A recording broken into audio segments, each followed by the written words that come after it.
ठीक है, चलो अब हेडिंग वेडिंग डाल देने का ऐसे, Biot Savart law, magnetic effect of current, Biot Savart law,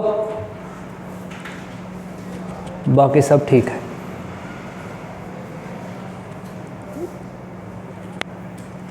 ये बंद कर दो, ये magnetic effect of current, Biot Savart law, इसके ऊपर बात करेंगे। 2-3 चीज़ तुमको मैं बता देता हूँ, बस तुम सुन लेना, ध्यान रखना। जैसे स्टैटिक चार्ज होता है, स्टैटिक बोले तो रेस्ट, वो सिर्फ इलेक्ट्रिक फील्ड प्रोड्यूस करता है। लिखो तो फटाफट, स्टैटिक चार्ज हो तो इलेक्ट्रिक फील्ड प्रोड्यूस होगा। मूविंग चार्ज हो डैश देख लिख दो, कांस्टेंट वेलोसिटी होनी चाहिए, तो इलेक्ट्रिक फील्ड और मैग्नेटिक फील्ड दोनों, शॉर्ट में लिखेंगे फटाफट, इलेक्ट्रिक फील्ड और मैग्नेटिक फील्ड दोनों। अगर करंट कैरिंग कंडक्टर है, जो इस पूरे चैप्टर में उसी की बात होनी है, तब वो सिर्फ और सिर्फ मैग्नेटिक फील्ड प्रोड्यूस करेगा। ठीक है, इस बात को ध्यान देना है। अच्छा, मान लो एक और चीज़ होती है, जैसे चार्ज को तुम एक्सलरेट कराते हो तो क्या होता है, इलेक्ट्रिक फील्ड मैग्नेटिक फील्ड तो होते ही हैं, साथ में रेडिएशन निकलता है, ईएम वेव्स, पूरा चैप्टर बना हुआ है।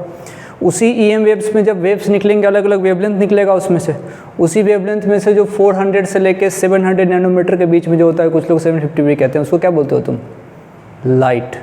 तो लाइट का जो बनने की बात है वही है, जब चार्ज पार्टिकल को एक्सलेट कर सकते हो। कोई दिक्कत है? जब किसी चार्ज पार्टिकल को एक्सलेट करते हो तब वहाँ से रेडिएशंस निकलेंगे, वेवलेंथ निकलेंगे, उसी में से एक रेंज लाइट का भी होगा, उसी में से फिर बाकी कहानी, ईएम वेव स्पेक्ट्रम पूरा का पूरा चैप्टर है। ठीक, अभी टारगेट क्या है अपना, अभी टारगेट है बायट-सेवर्स लॉ, मोस्ट बेसिक लॉ है, कभी भी लगाओ कोई टेंशन नहीं होती है, कहीं भी अप्लाई हो जाता है। जब हम बात करते हैं इसके लिए मैग्नेटिक फील्ड कहीं पे अगर पॉइंट फाइंड करना हो तो 2 जुगाड़ है हमारे पास, एक बायट-सेवर्स लॉ, दूसरा एम्पियर सर्किटल लॉ है। लेकिन मैंने कहा था कि एम्पियर सर्किटल लॉ कुछ लिमिटेशंस के साथ लगते हैं, हमेशा नहीं लगेगा हर जगह, सिमेट्रिकल बॉडी होनी चाहिए वहाँ लगेगा। सोलेनॉइड टोरॉइड की जब बात होती है वहाँ पर अपन पढ़ते हैं उसके बारे में। बायट-सेवर्स लॉ कहीं भी लगा लो, मोस्ट बेसिक।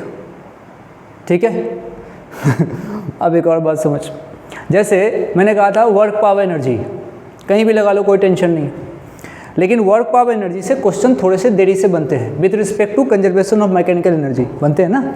और कंजर्वेशन ऑफ मैकेनिकल एनर्जी तुम हमेशा नहीं लगा सकते, उसके लिए फ्रिक्शन का न होना जरूरी है। फ्रिक्शन अगर है तो एनर्जी का लॉस है, एनर्जी का लॉस है तो काय का एनर्जी कंजर्वेशन, समझ रहे हो बात। लेकिन तुम देखना कंजर्वेशन ऑफ मैकेनिकल एनर्जी से क्वेश्चन वर्क पावर एनर्जी की जो तुम बात करते हो, वर्क एनर्जी थ्योरम, उससे थोड़ा फास्ट बनता है, जल्दी बनता है। ये बात यहाँ पे समझ में आनी चाहिए। अब देखो, अपने को बोर्ड तो देना नहीं है, बोर्ड तो निकल लिया आप लोग। अब जब तुम नॉर्मल जाओगे नीट वाले में या फिर जेईई के एग्जाम में जब अपन बैठते हैं तो वहाँ पे हमको मैग्नेटिक फील्ड फाइंड करना होगा, तो वो ये नहीं बोलेगा ना कि विद रिस्पेक्ट टू या फिर with the help of Biot Savart law, they will not going to say that, है ना। अब जब वो नहीं बोलेगा, इसका मतलब कि अपने को सोचना है कि क्या यूज़ करना है। तो सबसे इम्पोर्टेंट और सबसे बेसिक कौन है, बायट-सेवर्स लॉ, और उससे फास्ट किस में होगा, एम्पियर्स लॉ में। परंतु एम्पियर्स लॉ हमेशा नहीं लगेगा, इस चैप्टर का पूरा मेन पर्पस हमारा ये। बायट-सेवर्स लॉ में बात लिखाऊँ क्या, बात लिखाने की आवश्यकता नहीं है, लेकिन फिर भी 2 बात की तो आवश्यकता है। लिखो dB प्रोपोर्शनल, फटाफट लिख लो, dB प्रोपोर्शनल I, फटाफट dB proportional DL, dB proportional sine theta, dB proportional 1/r²। तो dB की वैल्यू क्या हो जाएगी, μ0/4 pi IDL sine theta upon r²। फटाफट लिखता हूँ, हम 12 पास हैं। dB equals to μ0/4 pi IDL sine theta upon r²। ठीक है, ideal sign theta upon r²। इसमें कोई कष्ट, कोई दिक्कत नहीं। इसमें छोटी छोटी बातें यहाँ पूछी जा सकती है, जैसे मैं बोल के छोड़ देता हूँ। हमसे क्वेश्चन पूछा जा सकता है कि भाई साहब इसको वेक्टर फॉर्म में कैसे लिखें, इसको वेक्टर फॉर्म में कैसे लिखें। तो ज़रा तुम सोच के देखो, आइडियल साइन थीटा है, इसको मैं वेक्टर फॉर्म में क्या, इसको मैं I क्रॉस DL लिख सकता हूँ क्या, लिख सकता हूँ ना। तो इसके ऊपर सवाल आता है जिसको आपको समझ में आना चाहिए। तो लिखो right this in vector form, फटाफट खुद से लिख दो, right this in vector form, right this in vector form. अच्छा, अब तुमने कहा कि अच्छा आई dl साइन थीटा को आई क्रॉस dl लिख देते हैं। बिल्कुल सही कहा तुम लोगों ने, क्योंकि तुम गधे हो। आई के साथ कैसे तुम क्रॉस लगा सकते हो? अगर तुमने इसको ऐसा देख के मन खुश करके तुमने कहा ओह बड़ा अच्छा है, आई dl और यहाँ पे क्रॉस लगा देते हैं, मज़ा आ जाएगा। ऐसे कैसे लगा सकते हैं? आई के साथ कैसे लगा दोगे वेक्टर? नहीं लगा सकते ना भाई। तो ये ऐसे नहीं चलेगा हवा में फट से। तो इसको लेकिन हम चाहते हैं वेक्टर फॉर्म में लिखना, तो कुछ न कुछ यहाँ करना पड़ेगा, कुछ न कुछ करना पड़ेगा। वेक्टर मतलब डिस्टेंस यहाँ पे कंसिडर किया जाएगा। वो हमारे पास r हो सकता है, वो हमारे पास r हो सकता है। तुमको फोटो याद है क्या? फोटो याद है क्या? यहाँ से सर्टेन दूरी पर कोई पॉइंट P होता है, उसके लिए फाइंड करते हैं। 12th में फोटो तो याद है। मैं इसको तेज पढ़ा रहा हूँ ये मान के कि तुमको 12th की चीज़ें तुमको आती है, नहीं तो इसको पढ़ाने के लिए तो भाई साहब 12th का अगर बच्चा होता तो I will take 1 month, at least 1 month I will take to teach magnet. लेकिन हम कितने दिन में पढ़ेंगे? 3 दिन 2 दिन में। तो फिर इसलिए हमारा दिमाग उस टाइप से यहाँ पे सेंस करना चाहिए कि हम इसको कैसे कर सकते हैं। तो वेक्टर फॉर्म में लिखने के लिए मैंने बोला था, आप उसको बताइए कैसे लिखो वेक्टर फॉर्म में? आई dl क्रॉस r और नीचे में r cube, dl cross r और नीचे में r क्यूब। ये हो जाएगा μ0/4 आई बाहर, ये यहाँ पे dl क्रॉस r और नीचे में आएगा r क्यूब। आराम से देखो, कोई दिक्कत वाली बात नहीं है। This is the vector form of this one, vector form of this one, आराम से कह सकते हो। सही है? सही है? चलो, कैसे किया इसको? ऊपर नीचे 4 से मल्टीप्लाई कर दिया, कहानी खत्म। फिर वेक्टर लगा दिया उसमें, किया ना? हाँ हूँ करते रहना, नहीं बोलोगी? आ गया ना? ठीक है। अब देखो एक छोटी सी बात मैं तुमसे करना चाहता हूँ। मेरे पास सवाल की तो देखो फैक्ट्री है, लेकिन छोटी छोटी बातें अपने वो कहेंगे। करेंट कैरिंग कॉइल के बारे में बोला है, करेंट कैरिंग कॉइल, और उसके बाद से हमसे पूछा है मैग्नेटिक फील्ड। सुनना, अगर हमारे पास कोई कॉइल है और उसमें ऐसे करंट चल रहा है, ये डायरेक्शन कौन सा है? क्लॉकवाइज है ना? हाँ बस बिल्कुल, आप जीनियस हैं। तो सी से क्लॉक, सी से क्रॉस, सी से क्लॉक, सी से क्रॉस। इसका मतलब अगर क्लॉकवाइज करंट होगा तो क्रॉस में मैग्नेटिक फील्ड होगा। अच्छा, अब डॉट के लिए तो कोई टेंशन ही नहीं है ना? अगर एंटी क्लॉकवाइज होगा, एंटी क्लॉकवाइज अगर होगा तो बाहर की तरफ हमारा मैग्नेटिक फील्ड होगा। ठीक है? तो क्या याद रखोगे? सी से क्लॉक, सी से क्रॉस, यानी कि अगर डॉट में मैग्नेटिक फील्ड है, इसका मतलब एंटी क्लॉकवाइज करंट का फ्लो चल रहा है। ठीक है? इसमें कोई दिक्कत वाली बात नहीं। अच्छा ठीक है भाई, कोई दिक्कत नहीं, कोई दिक्कत नहीं। अब चलो बात समझो। सारा खेल डायरेक्शन का है, सारा खेल डायरेक्शन का है। चलो एक छोटी सी बात करते हैं। अपन 12th पास हैं, 2 दिन में काम निकालना है, तो क्यों ना थोड़ा इसको ऐसे करें, ऐसे करें। मान लो जनरल बात कर रहा हूँ, इसमें करंट यहाँ से I फ्लो कर रहा है और कोई पॉइंट यहाँ पे P है। इस P पॉइंट पे अपने को डायरेक्शन ऑफ मैग्नेटिक फील्ड चाहिए। आप जीनियस हैं, आप रूल लगाएंगे। रूल को क्या बोलोगे तुम? Knock rule. नाम भूल जाओगे तब भी कोई टेंशन नहीं है। ये कोई हमारे पास क्या है, ये हमारे पास इस तरह का डंडा है। ये देखो बढ़िया है, किसने इस पर KTM सर भी लिख दिया है, इतने देखो ये बढ़िया डिज़ाइन बना के। अब क्या है इसमें, सपोज करो कि ये करंट ऊपर की तरफ जा रहा है, तो मैं अपने राइट हैंड को, देखो पूरी फिजिक्स में अब तो ख़त्म होने को है, कहानी पूरी ख़त्म है। हमने पूरे फिजिक्स में कभी भी लेफ्ट हैंड का यूज़ नहीं करना है। आप चाहें तो काट के फेंक सकते हैं, मर्जी आपकी। सिर्फ राइट हैंड का यूज़ कर रहे हैं टू फाइंड द डायरेक्शन। तो तुम क्या करो, देखो ये यहाँ पे है। अब तुम राइट हैंड के, ये क्या है बताओ पहले? एक वायर है जिसमें करंट ऊपर की तरफ है, लाइक दिस, दिख रहा ना ऊपर की तरफ इसमें। अब तुमको डायरेक्शन ऑफ मैग्नेटिक फील्ड चाहिए उस तरफ कहीं किसी पॉइंट P पे। तुम इसको यहाँ से थंब को करंट की तरफ करके इधर नॉकिंग करो। जैसे तुम नॉकिंग करोगे, नॉक करो, जैसे इसको ऐसे पकड़ा, इसको ऐसे पकड़ के ऐसे नॉक किया। जैसे ही नॉक किया तो ये अंदर की तरफ जाता है, क्रॉस। अब जरा देखना, इधर से अंदर तो इधर से बाहर भी तो आएगा। इसका मतलब दूसरी तरफ बाहर आ रहा है, बाहर बोले तो dot, out of the plane. मतलब कि अगर कोई वायर है जिसमें करंट अगर कैरी कर रहा हो, अगर वो ऊपर की तरफ है तो इसके इस तरफ मैग्नेटिक फील्ड अंदर की तरफ और इसके तरफ बाहर की तरफ। सही मायने में सुनो, सही मायने में मैग्नेटिक फील्ड कैसे होगा, यहाँ से अंदर और मेरी तरफ से इधर से बाहर। तो ऐसे ऐसे होगा क्या, ऐसे ऐसे होगा क्या, बिल्कुल पूरा का पूरा लूप बनेगा ऐसा। अब लूप, अब फोटो इसमें कैसे दिखाऊं, मुश्किल है, इसलिए इसको ऐसे दिखा रहे हैं। ठीक है, इसको बोलते हैं नॉक नॉक रूल। अब जरा बताओ फटाफट, फटाफट बताओ। ऐसे है करंट, ऐसे है, और मुझे इसको बंद कर देता हूँ। एक पॉइंट यहाँ है और एक पॉइंट यहाँ है। इस पॉइंट पे नाम x है, इसका नाम y है। बताओ x पे मैग्नेटिक फील्ड का डायरेक्शन क्रॉस होगा तो y पे डॉट होगा। ठीक है, अब चलो, अब चलो ऐसे कर दो, इसको ऐसे कर दो, ऐसे कर दो। अब बताओ इधर, बताओ इधर क्रॉस इधर। ठीक है ना भाई, कोई इसमें कोई टेंशन वाली बात नहीं है। चलो ये हो गई बात। अब हम बायट-सैबर्स लॉ की जब शुरुआत कर रहे हैं तो उसमें हम सबसे पहले आर्क पे चर्चा करेंगे। लिखो आर्क पर चर्चा, आर्क पर चर्चा, चर्चा ऑन आर्क, चर्चा ऑन आर्क। मेरे पास बहुत बढ़िया कंडीशन में आर्क वाला जो सिचुएशन है उसके ऊपर खूब सारे सवाल बन जाएंगे इस आर्क वाले सिचुएशन से। आर्क मतलब किसी सर्कल का छोटा सा टुकड़ा, वो होता है आर्क। आप जीनियस हैं, आप सब समझते हैं। वो तो बस तुम मेरे से पढ़ रहे हो कि रिवीजन हो जाए, ऐसे आता तो तुमको इतना कुछ है कि बस। ये सुंदर नहीं लग रहा है यार।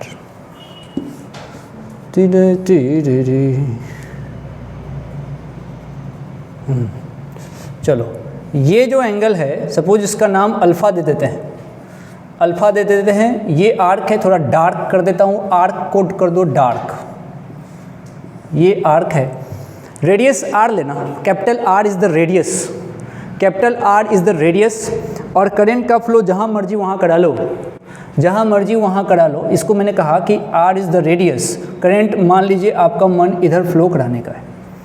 इसको मैं ड्राइव करूँगा as a question, as a question you have to discuss. Use करना है किसको, बायट-सैबर्स लॉ को, और बात करनी है आर्क की। बायट-सैबर्स लॉ को यूज़ करके आर्क के ऊपर बात करनी है। किसी को अगर आता है तो करने की एक बार कोशिश करें, बायट-सैबर्स लॉ के साथ आर्क की बात करें, आर्क की बात करें फटाफट।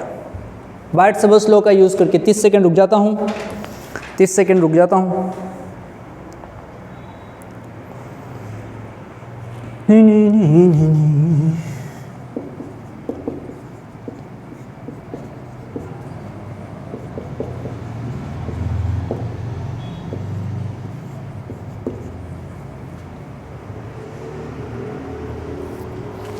ये आर्क है, इसके सेंटर पर मुझे मैग्नेटिक फील्ड चाहिए। अल्फ़ा यहाँ पे एंगल दे रखा है, एंगल होगा रेडियन में। डिराइव करना है, 5 सेकेंड और दे रहा हूँ, डिराइव करना है, डिराइव करना है। हो गया। अब सुनो भैया, सुनो सुनो सुनो सुनो सुनो। सबसे पहले बताओ ये दूरी कितनी होगी, क्या ये कैपिटल आर होगी क्या? तो इसके जगह पे कैपिटल आर लिख दूँ क्या?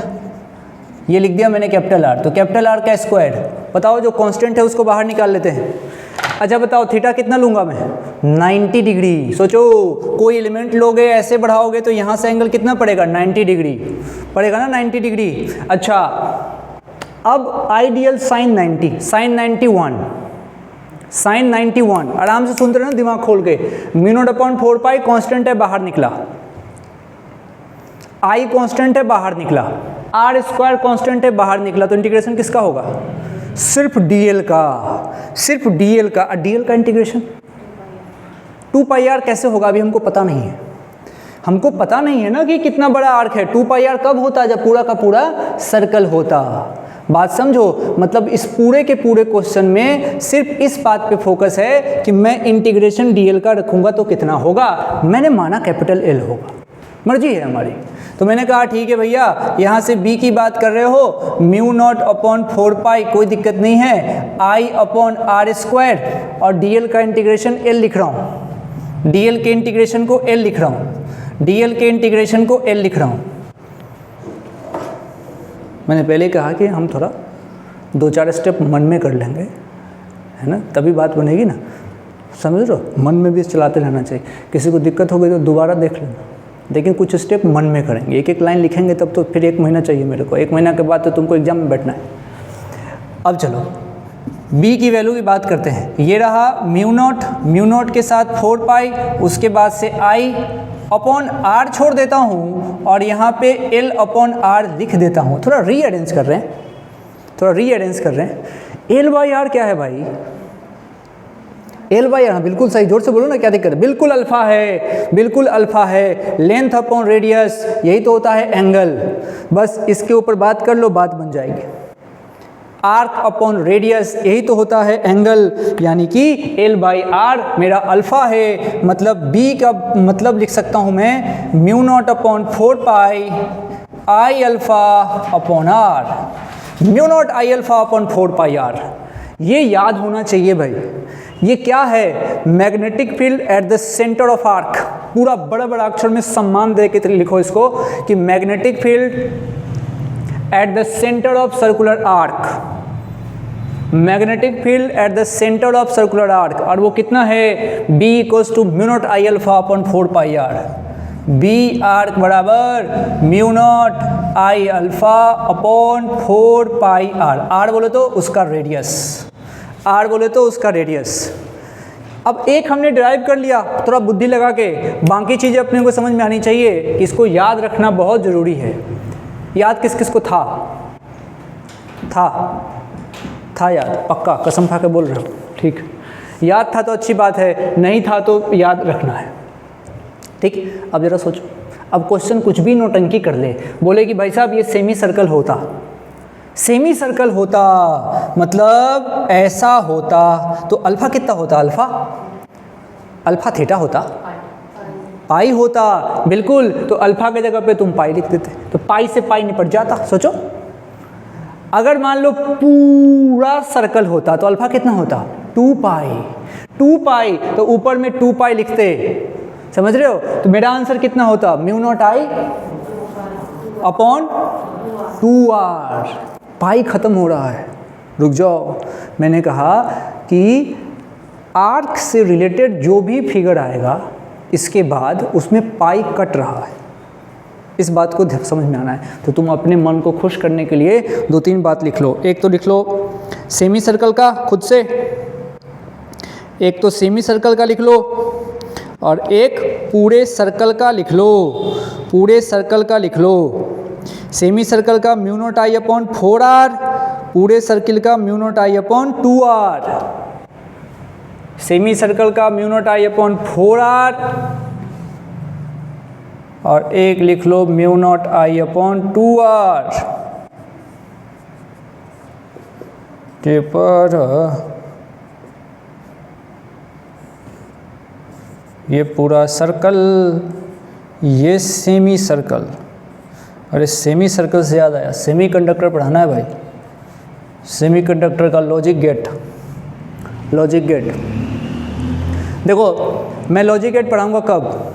मैं तब पढ़ाऊँगा जब कुछ लेक्चर्स इसमें रखे हैं बच्चों वाले, उसको देख के आप एक बार रिवाइज़ कर लें, ताकि फट से हम लॉजिक गेट पे आएंगे। उसमें लॉजिक गेट नहीं है, तुम जाना उस पर लिखना सेमी कंडक्टर ढूंढना, उसमें 3 से 4 लेक्चर्स हैं, आराम से बैठना और देख जाना, उससे तुम्हारा एक रिकैप आ जाएगा, सेमी का एक रिकैप आ जाएगा, और मैं लॉजिक गेट बुलियन वगैरह से पढ़ा दूंगा, बात खत्म। सारे क्वेश्चन कर जाएंगे PYQ, ख़त्म। चलिए, अब ये बात हो गई। अब कुछ क्वेश्चन यहाँ से कर लेंगे तो मन को आपको भी अच्छा लगेगा, मुझे तो लगेगा ही, तो यहाँ से बात बन जाएगी। आइए समझते हैं। आर्क को ध्यान दीजिएगा, mu naught I alpha upon 4 pi R। Arc के सेंटर पर मैग्नेटिक फील्ड,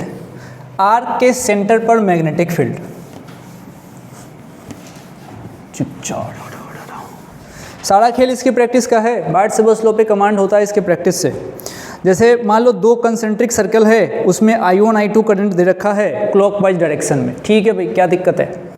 एक क्वेश्चन ले लिया, आपके मॉड्यूल में भी है इसलिए लिया है। मान लीजिए यहाँ करंट I1, यहाँ करंट I2, रेडियस ले लेते हैं R1, रेडियस ले लेते हैं R2।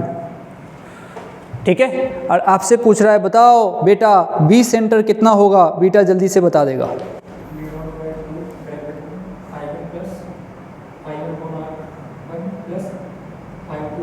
हाँ बिल्कुल सही पकड़े हैं। अब आप देखिए पहली बात तो भैया जुड़ेगा या माइनस होगा। मेरा ना थोड़ा मन बदल गया, नहीं मेरा मन बदल गया, मैं करंट इधर ले लूँगा, मन बदला मेरा। मन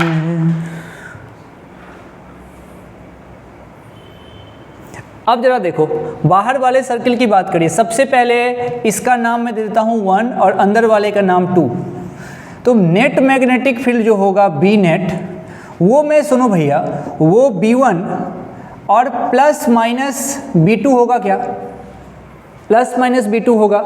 मैं ये वेक्टर है, ध्यान रखिएगा, इसका भी वेक्टर है, ये भी वेक्टर है। तो प्लस माइनस B2 होगा, डिपेंड करता है कि कौन क्रॉस कौन डॉट। ऐसा देखो अब जरा समझो, B1 की बात करो, बाहर वाले का 1 वाला, ये कैसा है, क्लॉकवाइज, क्लॉक मूव कर रहे हो, एंटी क्लॉक है, एंटी क्लॉक है, मतलब इसका जो मैग्नेटिक फील्ड होगा वो कहाँ होगा, बाहर, आउट। सी से क्लॉक, सी से क्रॉस, भूलना नहीं है, सी से क्लॉक, सी से क्रॉस, यानी कि ऐसा पैटर्न में चल रहा है। तो B1 हमारे पास कैसा है भैया, एंटी क्लॉकवाइज।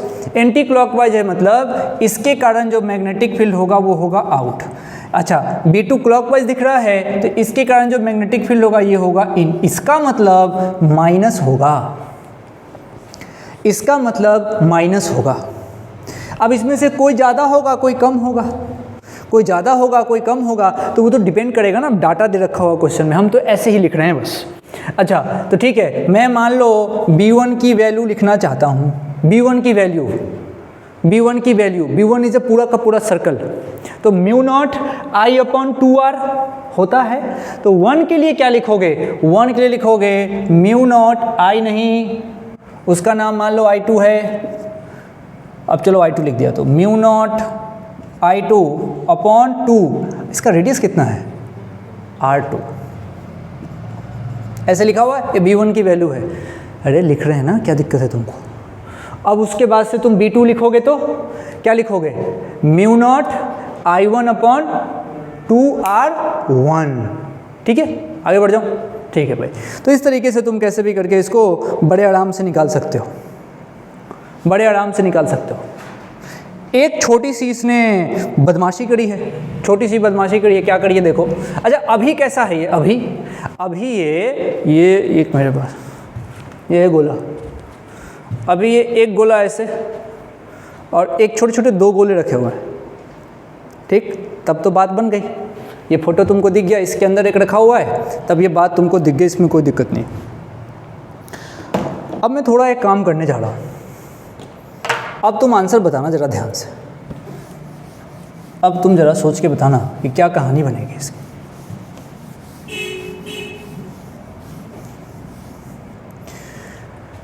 एक मान लो ऐसे रख दिया इसी प्लेन में और दूसरा ऐसे रख दिया, रख सकते हैं ना।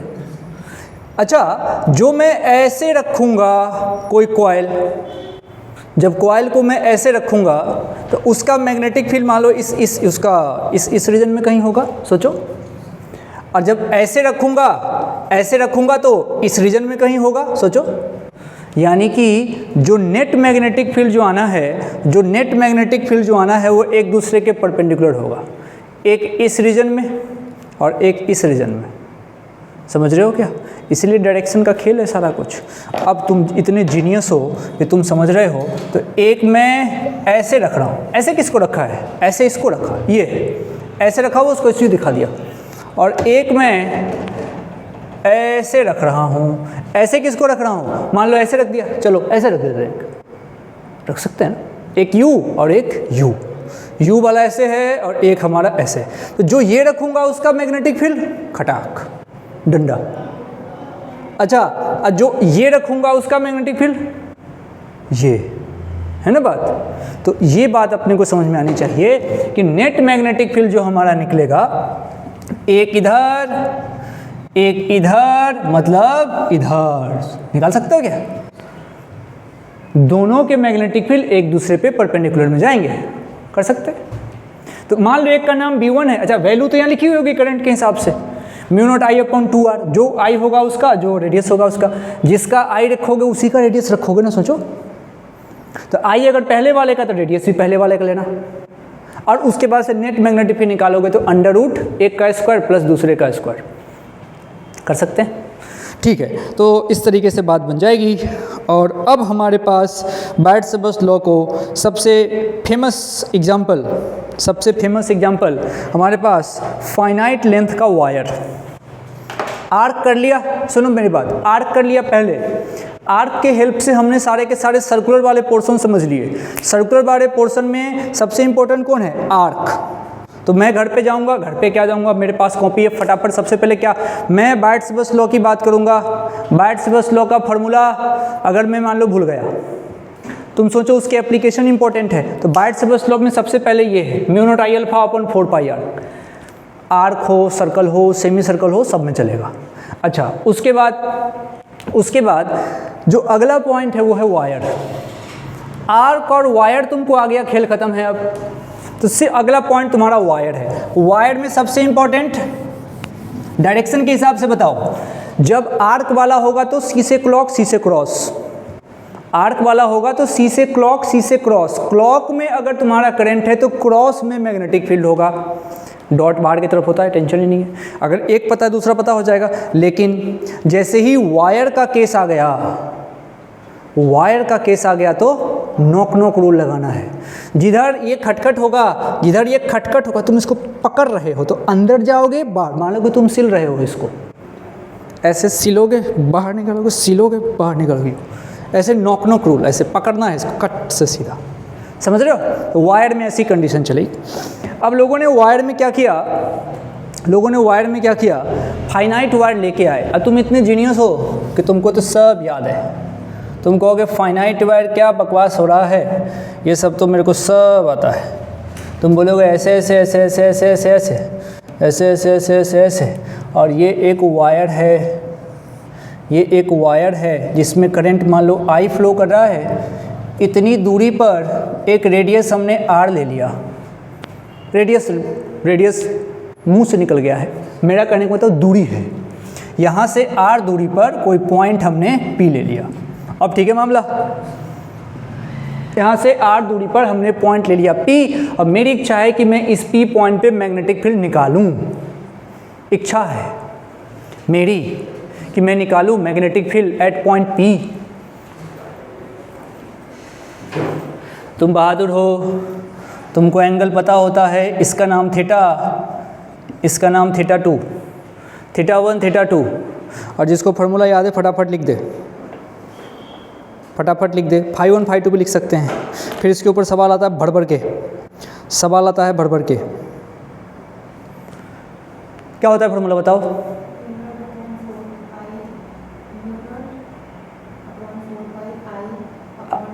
आई नहीं है,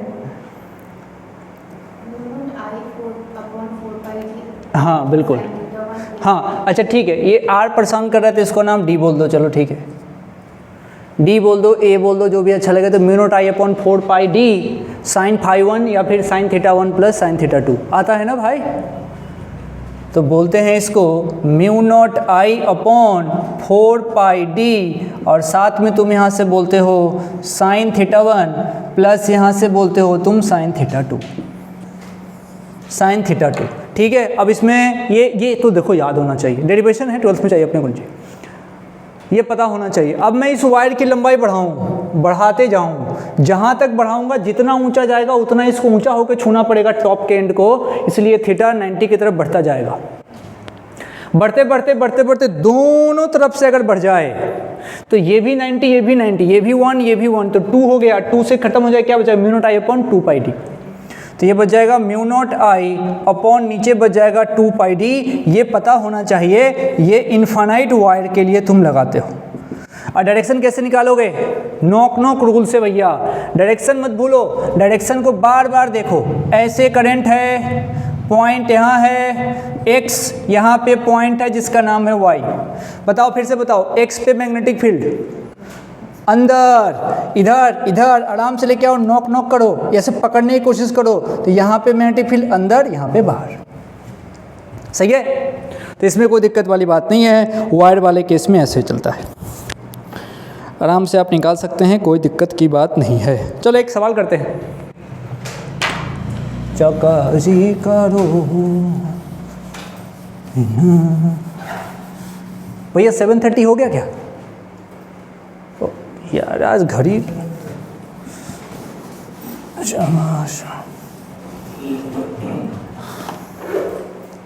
टेस्ट के लिए पढ़ के आए, अभी करेंगे SHM का। चलो अच्छा सवाल बोल रहा था, ये